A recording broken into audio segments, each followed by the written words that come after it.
Hello everyone, welcome back to another episode of Technologyglance. Today in this video, I'm going to guide you through how you can enable product updates on TikTok. So let's get started. Firstly, open TikTok app in your device.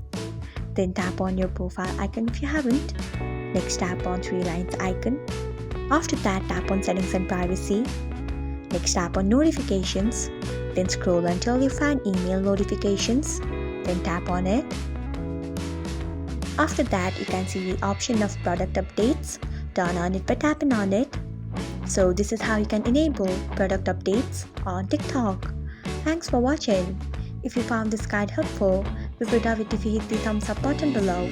We upload great new tech tutorials like this one every day, so do not forget to subscribe to our channel and hit the bell icon so that you will never miss another update.